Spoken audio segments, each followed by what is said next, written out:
자, 이번 시간에 할 거는 이제 저장에 대해서 알아볼 건데, 저장에 대한 것들은 기본적으로 두 가지 형태가 저장이 돼요. 자, 로컬 저장. 그 다음에 로컬이 아니면 뭐야? 원격이지. 이 로컬이라는 거는 내 PC란 얘기야. 내 PC에다가 내 단말기, 내 스마트폰에다가 뭐 저장하겠다는 얘기야. 내가 지금 현재 사용하고 있는 기기인데. 대표적으로 이렇게 로컬 내 PC에다 저장하는 것을 우리가 뭐라고 하냐면 파일이라고 하는 거예요. 내 컴퓨터에다가 그냥 파일로 저장한다는 얘기야. 여러분들이 메모장 열고 여기다가 hello 이렇게 썼다 말이지. hello 이렇게 썼어. 이거를 파일 저장하면 어떻게 들어가? 이렇게 파일로 저장해서 하드디스크에 저장되잖아. 그치? 내 PC에다가 저장하겠다는 얘기야. 그러면 원격에다가 저장하겠다라는 거는 내 PC가 아니라 여러분들이 여기서 또 잘못 생각하고 있는 거 있다.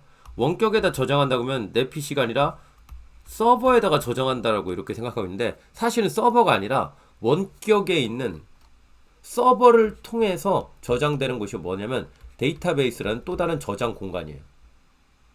DB가 데이터베이스라는 저장 공간이야. 데이터가 저장되는. 오케이? 그래서 얘네 같은 경우는 데이터베이스는 보통 그 IDC라고 하는 곳에다가 데이터 센터야. 데이터 센터. 인터넷으로 연결되어 있는 데이터 센터인데 어떻게 돼 있냐면 보통 거기에 이런 서버 이런 기기들이 있어. 저장할 수 있는 기기들이 있어요.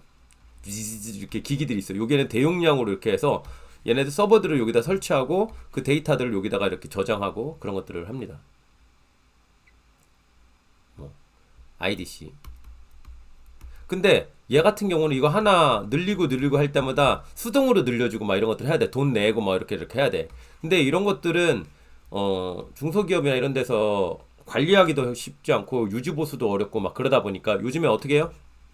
IDC 이렇게 아직도 이런 IDC는 되게 많이 사용돼요. 사설 IDC. 근데 이런 것들이 유지하기도 쉽지 않고 관리하기도 쉽지 않고 그 다음에 동접수가 갑자기 확 늘어났을 때 IDC가 능동적으로 막 늘어나거나 그렇게 되는 게 아니야. 하드웨어를 우리가 막 계속해서 직접 할당해야 되고 돈 내고 막 이렇게 해야 되다 보니까.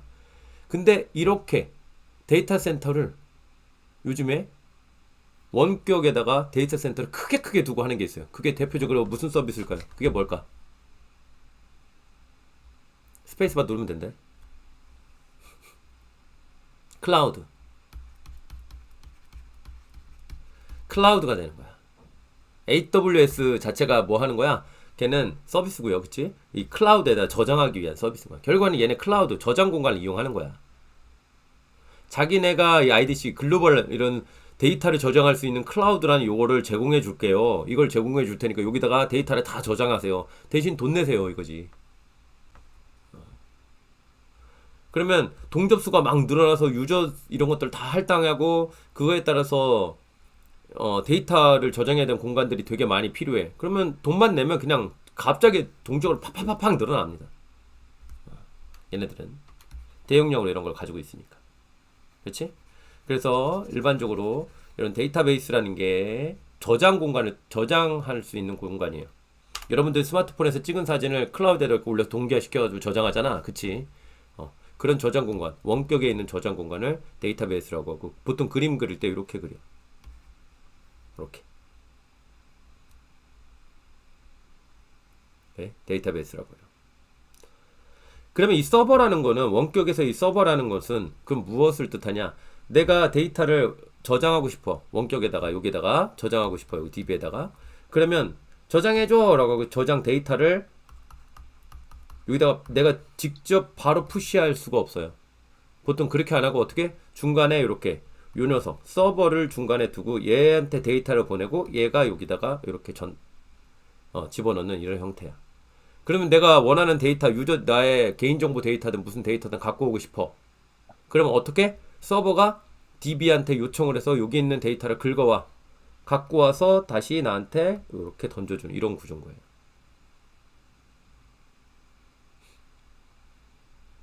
오케이? 그럼 네트워크 반에서 지금 하려고 하고 있는 건 뭐야? 네트워크 반에서 하는 거는 요 서버가 있고요. 여기에 DB가 있어. 우리는 지금 어디 하는 거야? 요거 작업하는 거야. 클라이언트 작업. 우리가 작업하고 있는 건 여기고, 네트워크 반에서 작업하는 거는 바로 서버하고 요쪽 작업을 하고 있는 거예요. 왜? 서버에서는 할 수 있는 게 서버가 왜 필요한데? 결국에는 유저들의 데이터를 얘가 중간에서 이렇게 해서 전달하고 싶은 게 서버의 역할인 거야.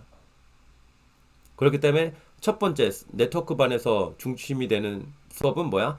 어떻게 DB에다가 데이터베이스에다가 데이터를 저장할 것인가? 그리고 어떻게 이것들을 불러오게 할 것인가? 이거를 위한 기법들을 네트워크 반이 첫 번째 배우는 거고. 그 다음에 두 번째는 가져왔어. 그럼 이 서버 이거를 나한테 전송하고 이런 것들을 기법을 배워야겠죠. 그치? 데이터 전송 처리를 위한 여러 가지 기법들을 배우는 거야. 그것들을 얘에 대한 기법들을 우리가 크게 두 가지로 나눠서 볼 수 있어요. 하나는 프론트엔드 단, 그 다음에 백엔드라고 해요. 이렇게. 프론트는 전면에 붙어가지고 우리 HTML 이런 걸로 이용해서 우리한테 버튼 누르세요 고객님 여기서 여기다가 정보들 이렇게 쭉쭉쭉 뿌려주는 거. 요게 프론트 작업이고, 백엔드는 이들 뒤에서 데이터를 서로 주거니 받거니 이렇게 이거 하는 작업들 있지. 이게 백엔드 작업이에요. 그럼 우리 클라이언트하고 서버하고 데이터를 해주기 위해서 그들은 이렇게 프론트 작업도 살짝 작업을 해줄 거고, 우리한테 더 중요한 건 우리하고 작업하기 위해서는 걔네들은 백엔드 작업을 하게 될 거예요. 데이터를 전송하고 이렇게 하는 것들. 오케이? 그래서 각 직군별로 지금 어떻게 구성되는지 요 정도 흐름을 알아두고요. 나중에 여러분들이 이 서버하고 작업할 때는 그러면 어떻게 데이터를 전송하기 위한 서로 주거니 받거니 하고 싶은 이 내용들을 그들하고 하는 것 뿐이야. 나는 유저 데이터가 필요해. 내 거 유저 데이터를 날려줄게. 딱 던지면 얘는 어떻게 그걸 DB에다 저장해주고. 그 다음에 DB에서 이런 것들 체크한 DB에서 데이터 체크한 다음에 너 내가 인증할 수 있는 유저야. 오케이. 그러면 어떻게 서비스 연결시켜줘서 또 다른 데이터 서로 주거니 받거니 할 수 있게 해주고. 요 정도가 단 거야. 우리는 계속 서버하고 뭐만 하는 거야? 데이터 보내고 받고 보내고 받고 이게 단 거야. 알겠지? 그것들은 이제 우리가 나중에 네트워크 반하고 합쳐가지고 작업하기 직전에 우리 멘토님들이 여러분들한테 그거 관련된 스터디를 좀 해줄 거예요. 어떻게 데이터를 주거니 받거니 하는 것들에 대한 거. 오케이? 자, 그 내용이 있고. 자, 저장에 대해서 얘기하고 있어요. 자, 로컬 저장에서는 우리는 일단 첫 번째 로컬 저장으로만 사용을 해볼 거야, 이번에는. 로컬 저장은 결국에는 뭐야? 파일로 저장한다는 얘기야. 오케이? 파일은 뭐 어떤 양식이든 텍스트 파일이든 엑셀 파일이든 여러분들이 뭐든 상관없어. 그런데 우리가 저장하기 나름이야. 어떻게 저장할 건지는 우리 마음대로 저장할 수 있어요. 흔히 웹하고 쓸 때는 JSON 이런 형태로 쓰고 XML 이런 형태로도 뭐 쓰고 여러 가지를 쓸 수 있는데, 우리는 일단 파일에서 이렇게 써볼게요. 일반적으로 유니티에서 많이 제공하고 있는 저장 방법이 있어요. 그게 뭐냐면 플레이어 프리퍼런스 줄임말, 이렇게 플레이어 프리프 여기까지 프리퍼런스의 줄임말, 요거를 제공하는 게 있어. 그럼 얘는 여러분들 데스크탑에다가는 레지스트리라는 게 있어요. 들어봤나? 레지스트리라는 게 있어. 내부적으로 저장하는 공간이 따로 있는데 여기에다가 저장하게 되고, 뭐 스마트폰이나 이런 데서는 그에 관련된 부분에다가 데이터를 저장하는 게 있어요. 그 공간에다가 저장을 하는데, 얘가 저장하는 방식은 이렇게 저장을 해. 키하고 밸류 형태로 저장을 합니다. 자, 자료구조 공부해본 사람은 키하고 밸류 형태로 나눠져 있는 게 무엇일까요? 딕션, 뭐? 좀 길게 얘기해봐.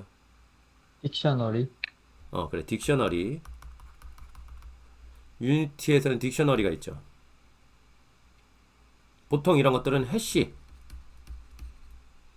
테이블, 해시맵 이런 구조가 키하고 밸류 이런 형태로 되어 있어요. 이 키는 이걸로 검색을 해서 유일한 거야. 이런 값들로 저장한다는 거야. 보통 이런 구조를 많이 보면 여러분들 비트코인 있지. 블록체인에서 비트코인에서 걔네가 뭐야? 비트코인 채굴한다는 게 뭐지? 비트코인 채굴한다는 게 여러분들이 비트코인을 진짜 코인을 받는다. 그거 맞아. 보상으로 코인을 받지. 근데 걔가 채굴한다는 그게 뭐냐면 그 결국에는 이 키를 유일한 키를 찾는 과정이야. 키를 채굴하는 거야. 여기서 이 몇 개? 만약에 100개의 비트코인 그거를 했다. 그러면 그 중에서 이 키 값을 어떻게 단순 무지막지하게 노가다로 계속해서 이 키 값을 찾아내는 과정이 뭐야? 비트코인에서의 여러분이 채굴한다는 거야. 바로 이 해시 테이블, 딕셔너리 구조에서 이 키를 찾는 방법이에요. 이런 형태처럼 키를 찾아.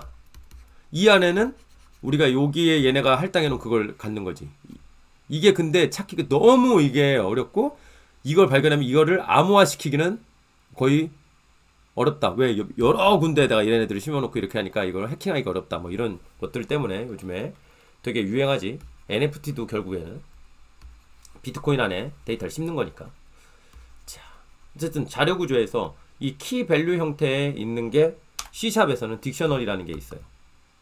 그래서 우리가 저장하고 싶은 거를 키로 놓고 거기에 대한 값을 우리가 지금 뭐 커런트 스코어든 탑 스코어든 여기다가 밸류를 이렇게 끼워 넣으면 데이터를 요 키 값으로 저장할 수가 있고 불러올 때도 요 키 값으로 이 밸류를 불러올 수 있고 이런 형태로 되는 거예요.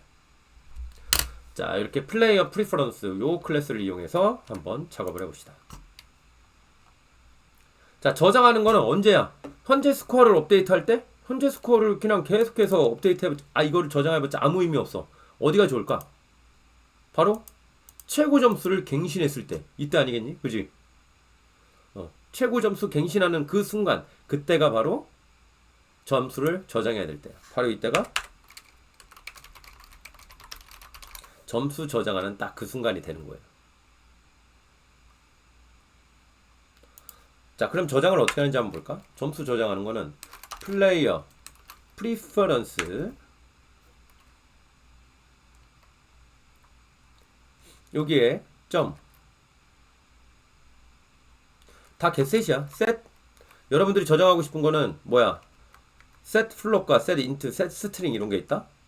우리는 int 값을 저장하자. 스코어. 자, 키 값은 스트링으로 넣어요. 오케이? 그냥 스코어라고 놓자. 놓고 여기다가 값을 뭘로 넣어? value 탑 스코어. 이렇게. 이게 키 값이 되는 거고 이게 value 값이 되는 거야. 자, 그러면 이 저장하기가 돼 있어. 그럼 저장한 값을 불러와야 될 타이밍이 필요할 거야. 그치요? 저장한 값을 언제 불러오면 좋을까?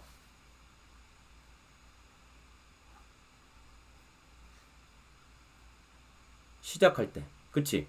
게임이 시작할 때. 스타트든 어웨이크든 게임이 시작할 때 불러와서 넣으면 좋겠지. 어웨이크에다 한번 넣어볼까요?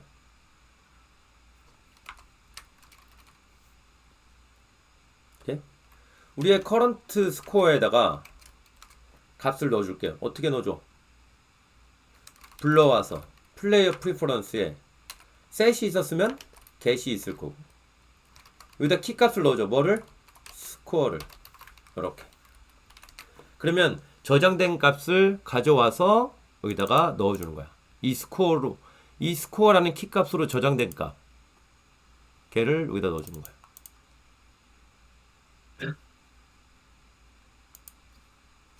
자, 그렇다면 만약에 저장된 게 하나도 없었어. 맨 처음에 시작해가지고 저장되는 게 하나도 없었어. 그럼 어떻게 하면 돼? 여기다 값이 몇이 들어가야 돼? 애매하죠? 그래서 뒤에다가 저장된 게 아무것도 없어. 그러면 초기 값으로 몇을 줘라. 디폴트 밸류 이렇게 0을 줄 수가 있어요. 그러면 어떻게? 최초에는 요 점수인 거지. 이건 커런트 스코어가 아니라 탑 스코어여야 되네. 그지? 이렇게. 우린 탑 스코어를 불러오고 싶은 거잖아. 그지? 최초에 저장된 게 없을 때는 0으로 탑 스코어를 놓고 시작해라. 자, 내용 한번 확인해 볼까요? 어떻게 되나?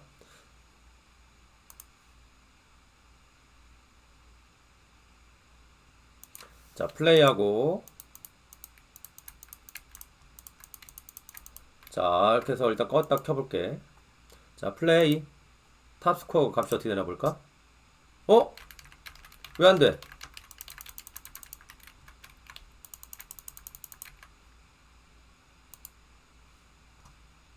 뭐야, 이게?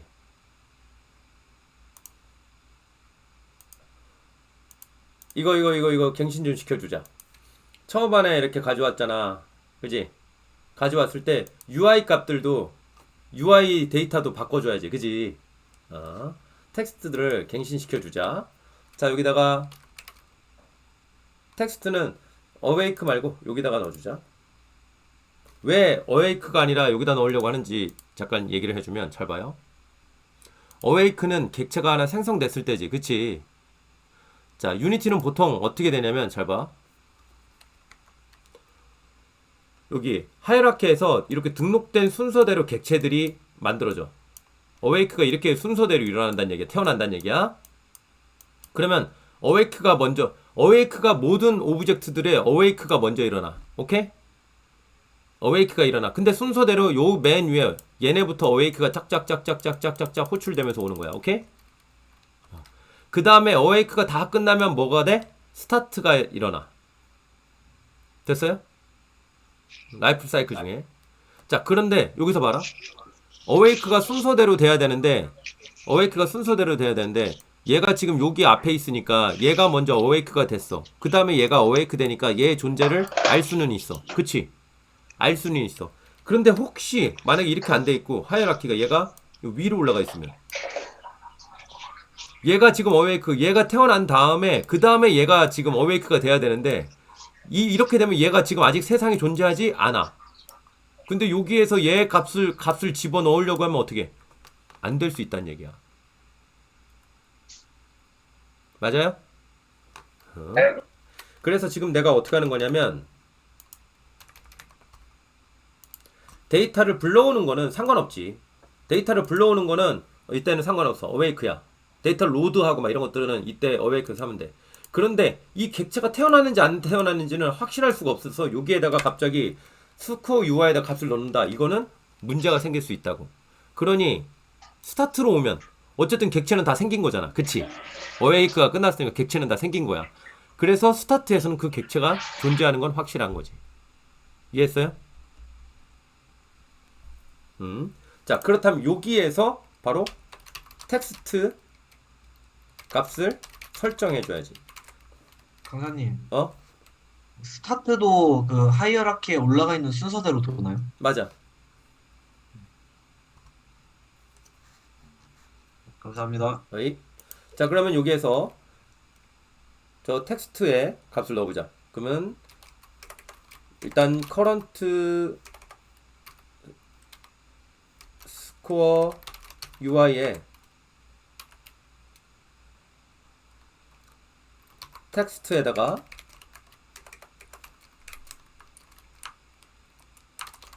current score 값을 이렇게 놓고 뒤에다가 뭐 current score 이렇게 놓고 하나 더 이번엔 top score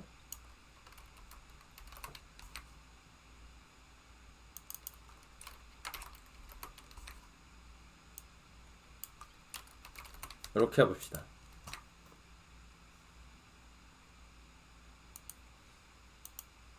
자, 되는지 한번 또 보고 와서 봅시다. 자, 플레이. 그러면 자, 탑스코어 어때요? 갱신되어 있는 거 보여? 9로 시작하는 거 보여? 저장되어 있는 거? 내가 많이 잡아볼게. 자, 넘어가 보자. 자, 넘어갔지? 13이지? 자, 껐다 켜면 다시 플레이 해보면 탑스코어가 13으로 돼 있지. 저장되죠? 지금 보니까 얘가 갱신될 때마다 이렇게 안 돼 있네. 이 스코어 값이랑 이게 갱신이 이렇게 돼 있네. 이렇게 돼야지. 탑 스코어도 이렇게. 그지? 요거 하고 이렇게 표현이 돼야 되지. 지금 숫자만 그냥 나오니까. getset이에요. core score에서 getset에서 current score 텍스트를 이렇게 해서 이렇게 넣어주자 이거야. 탑 스코어에서 이렇게 넣어주고. 자, 다시 가서 확인해 보면 잡을 때마다 갑자기 숫자가 바뀌어가지고 그냥 이 문자가 없어져서 이렇게 보는 거야. 자, 어떻게 정상적으로 잘 되죠? 이제? 죽었네. 됐어요? 자, 여기까지 해서 일단 저장하는 거. 자, 저장하는 것도 어때? 이렇게 하니까 되게 간단하지? 점수만 올려주면 지가 알아서 여기서 착착착착. 그래서 getset을 쓰는 거야.